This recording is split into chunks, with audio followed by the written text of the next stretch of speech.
Hi hello నమస్తే. ఒక మంచి మాటతో మీ ప్రియ.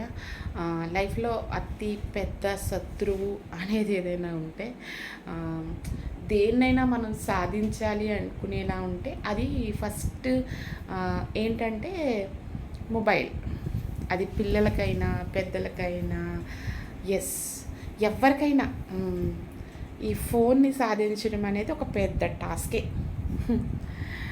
ఇది ఎక్కువ టైంని తినేస్తుంది ప్రతి ఒక్క జీవితంలో.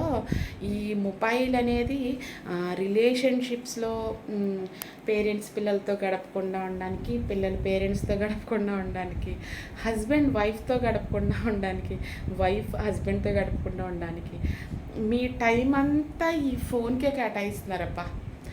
మీ దగ్గర ఉండే మీ ఫ్యామిలీ కన్నా ఎక్కడో ఉండే ఇతరులకి ఈ ఫోన్లో చాటింగ్ చేస్తూ, ఫేస్బుక్ చూస్తూ, ఇన్స్టాగ్రామ్ చూస్తూ, ఇంకా చాలా చాలా చాలా చూస్తూ మీ టైం అంతా ఈ ఫోన్కే కేటాయిస్తున్నారు.